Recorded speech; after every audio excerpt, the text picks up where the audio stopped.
welcome to another exciting episode of Dayspring Discussions. I'm your host, Sean McGahee, and this is a show we talk about movies, TV, sci-fi, fantasy, comic books.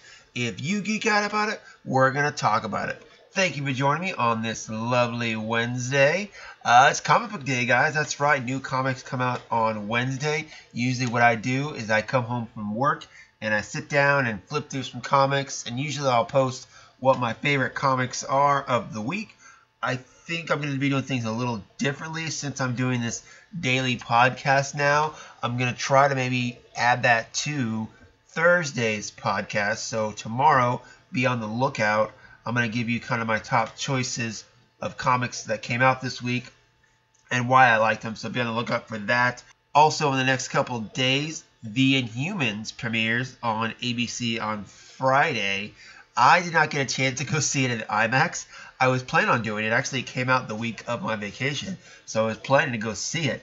But I heard such horrible reviews of the show that I didn't bother going to see it. So I'm going to do a little review on that as well. That'll probably come out on Saturday since it premieres Friday night. So be on the lookout for that as well, guys. So today, there wasn't really a lot of news that I wanted to talk about that came out yesterday. So today, I'm going to kind of backtrack a little and talk about an older story that came out almost a week ago. For those of you who know, I like to boast about it. The title of the show is based on an X-Men reference. I'm a big X-Men fan. I've been reading X-Men my whole life. I love the old 90s animated cartoon. So-and-so on the movies, you know, kind of half and half as far as that goes. But big X-Men fan. I always like to say there are three things that if you get me talking about, I could talk about forever. Star Wars, X-Men, and Superman. But really, my fandom with Superman is third, and my Star Wars and X-Men fandom are pretty close to that. Speaking of Star Wars, there's the new trailer for the Battlefront 2 that came out yesterday, narrated by John Boyega. I thought about talking about that too, but again, I'm not a big gamer as well, so I didn't really want to go into the details of that. It'd be a pretty quick podcast if I talk about that. So I decided to go back, talk about a little bit of X-Men news, and share this so you guys let me know what you think. So last week it was announced that they are bringing back Jean Grey. That's right, Marvel is coming out with a 5-part miniseries in December called The Resurrection of Jean Grey. It's going to be written by Matthew Rosenberg, and the whole premise is bringing back the adult Jean Grey who's been dead for a good 15 years, I believe is what it is. The original Jean Grey died at the hands of Magneto back in Grant Morrison's new X-Men run, and this is her first official resurrection they have coming out. Marvel's senior editor Mark Pencia said, quote, "Matt came to us with a really interesting and unique approach to bringing Jean back. It's not what we expected and plays to Matt's biggest strengths as a storyteller. This is very cool mystery to a mind-warping climax. It has plenty of what you expect from an X-Men epic in its magnitude, action, romance, sacrifice, lots of X-Men, and 5 great artists." Rosenberg said, quote, "It's such a mind-blowing honor to bring back the original Jean Grey. I've been an X-Men fan my whole life, and Jean is, in my mind, the true soul of the X-Men. So we're not taking this lightly. We're going for that perfect balance of universe-shaking epic and intimate personal drama that only the X-Men ever truly achieve. This is all hands on deck for the X-Men as every available member heads into battle for the soul of their team and even maybe the fate of the Marvel Universe." So like I said, this storyline is coming out in December. Looks right after Christmas. Jean Grey has had a sordid history, just to kind of give you a little bit about that. Jean Grey, of course, one of the original X-Men way back in 1963 when X-Men premiered. And then came the Phoenix Saga, where Jean Grey's body was taken over by an alien entity and she became the Phoenix. And then later the Dark Phoenix, where she sacrificed herself, killed herself, because she was afraid that she was going to harm the galaxy even more. She then later came back in the pages of Fantastic Four and Avengers and kind of X-Factor. It's kind of a 3-part story that took place throughout those 3 titles. But basically what had happened was when the Phoenix took over Jean's body, she actually encompassed Jean in a cocoon and cloned her. So what rose up out of the river the X-Men saw, which they believed to be Jean Grey, wasn't actually Jean Grey. It was the Phoenix in a cloned Jean Grey body. So the Dark Phoenix saga was actually a cloned version of Jean Grey. It wasn't the real Jean Grey. The Avengers of the Fantastic Four found the real Jean Grey, and then she came out of the cocoon all alive and lasted for several years in the pages of X-Men till, like I said, her eventual demise in Grant Morrison's New X-Men run.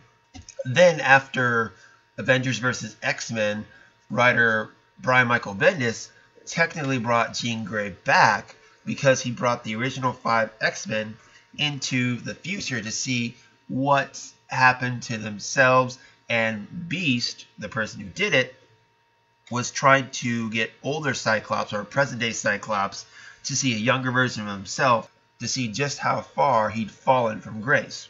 And when doing that, Jean Grey, the younger Jean Grey, got all her powers kind of amplified, and she became very powerful very quickly, and she also had to deal with the fact of everything that had happened to her with the Phoenix saga and the fact that she was dead and all that stuff to go along with it. So a lot of drama. But ever since then, we've had Jean Grey in the Marvel Cinematic Universe. It's just not the original Jean Grey. It's young Jean Grey from the past. So now it looks like Marvel is officially resurrecting Jean Grey. And to that I say, why? Why do we need to do this?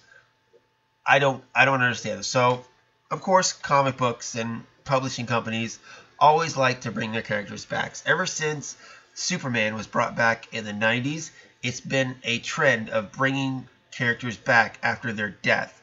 So, Batman, Captain America, the Human Torch. Almost every character that's ever died in Marvel and DC has come back. The longest period of a character being dead was Barry Allen. He died on Crisis on Infinite Earths back in the 80s, and it was about 20 years later before he actually reappeared in comics. I thought Jean Grey might go the distance and stay dead, considering we have Jean Grey in the books right now, who I, for one, am personally enjoying. Now, the complications of this is, yes, you bring the original Jean Grey back. But for me, I don't see what the purpose is. Say she comes back. She has to deal with the fact that her husband, Cyclops, is dead, technically, and there's a younger version of him running around too. Wolverine, the original Wolverine, is dead. So the 2 men that she's kind of loved in her life are both dead, even though there are other versions of them running around the Marvel Universe right now. And she has to deal with the fact that she's been dead for a while. But that's something she had to deal with in her first resurrection. So are we going to play out that same old tune again? I don't understand why. I don't get the point of why we need this. Considering, like I said, we already have a Jean Grey in the Marvel Universe. And I, for one, am enjoying it. When Bendis brought those original X-Men back to the present, or to the future, or whatever you want to call it, everyone was like, okay, this is going to last for a while, and then they're going to go back to the present. And we kept waiting and waiting. And they're still here. Instead, they did something weird where they kept these X-Men in the present and kind of phased out their predecessors. Like, they killed off Cyclops in the Inhumans vs. X-Men miniseries, so now there's only one Cyclops running around. And you still have multiple Angels and Icemen and Beast, but they're not as heavily featured as the younger crew is in the Marvel Universe now. So you still have Jean Grey, Wolverine, and Cyclops, but they're all not the original Marvel versions. They're either an alternate reality or ones from the past. But we've been with them for several years now as far as Cyclops and Jean Grey, and they've worked. Bringing in their younger selves gives a new perspective on the characters, keeps it fresh, and I, for one, was one of the people that said they need to go back to their old original timeline, but now I'm like, well, I've become accustomed to them. I like what they're doing with the characters. They're young, they're going a different way. It's still Cyclops and Jean, but they're different now, so it makes it interesting, especially now that Jean Grey has her own comic book. She has a solo comic book, and in it she's learning how to fight the Phoenix off. Now, the Phoenix has come back into the fold in recent years in X-Men, starting with Avengers vs. X-Men. The Phoenix entity was coming back to Earth, and it actually tried to inhabit the body of Hope Summers. And the Avengers and the X-Men were trying to prepare her for this. The Avengers thought that it meant destruction, much like when the original Jean Grey got inhabited with the Phoenix and destroyed an entire planet. Or the X-Men, aka Cyclops, thought it meant the salvation of the mutant race that was on the endangered species list. And then, of course, now, like I said, in the current X-Men storyline, you have the Jean Grey comic where young Jean Grey can feel the Phoenix kind of, coming for her, I guess. I don't think it's really coming for her, but it's a part of her to where she wants to learn to fight it. So she's gone around to several characters in the X-Men universe, Scarlet Witch, Thor, Psylocke, trying to prepare herself or train herself to fight off the Phoenix or be prepared when the Phoenix comes for her, because she knows at some point, whether it's now or later, the Phoenix entity will come to her, because that's just what it does. It, looks onto her and it will haunt her. It's something that's been haunting her ever since she came to the present time. I, for one, am getting a little sick of the Phoenix storyline. Yeah, it's part of X-Men mythology. It's part of Jean Grey's mythology. But it seems like a lot of writers, when they're writing Jean Grey, only focus on that. She's a great character. She's got great relationships with the other X-Men. You don't need to bring the Phoenix story into her parts. You don't need to make the Phoenix storyline the only thing that really matters about Jean Grey, because she works as a unit with the other characters, and there's more to her than just being the Phoenix. So the resurrection of Jean Grey feeds into the idea that I'm really not on board with bringing Jean Grey back, because I don't think we need her. I mean, we have a Jean Grey already. Jean Grey, the original Jean Grey, has been dead for years. What's she coming back to? She's coming back to a world where, like I said, the two people she cared about the most are gone. 3 people, actually, if you count Professor X. He's gone too now.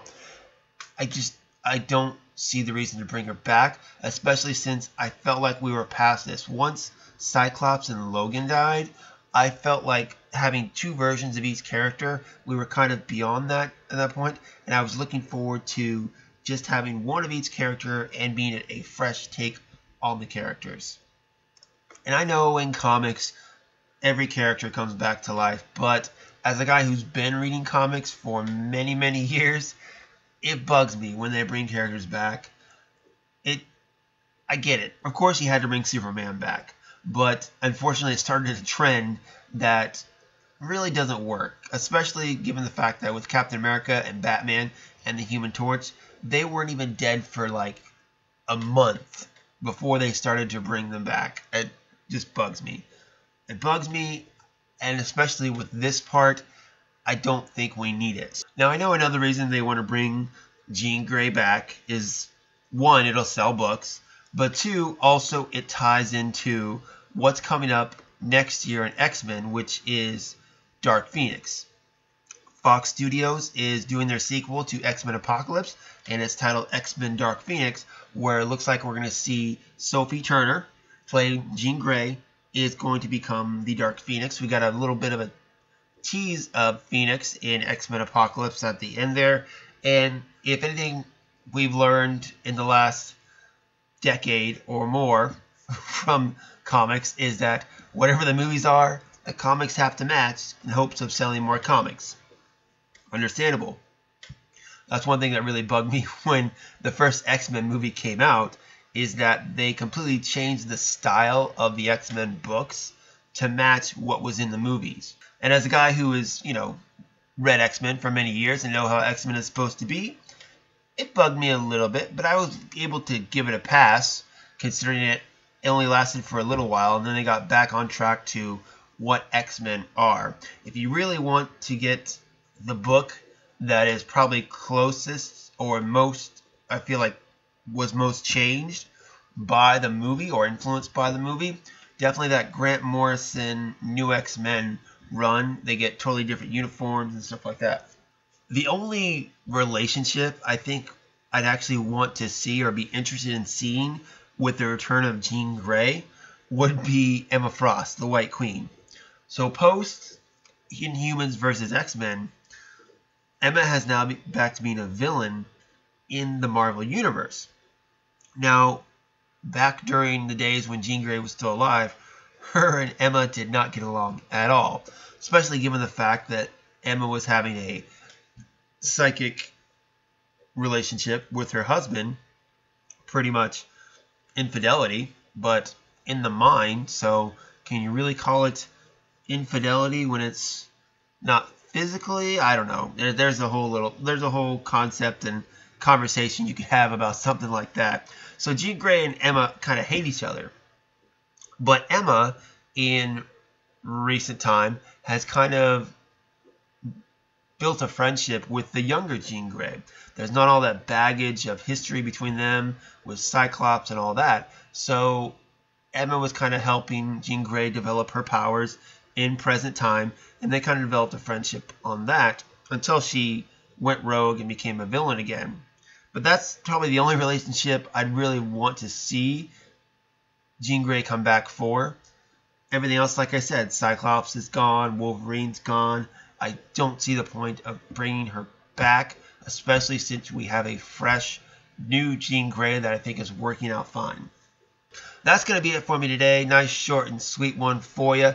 Do you want to see Jean Grey back? Do you even care? Are you like me and think this is just another resurrection in comics that is really just kind of ruining the story narrative of comics, bringing these characters back and not giving consequences for their actions?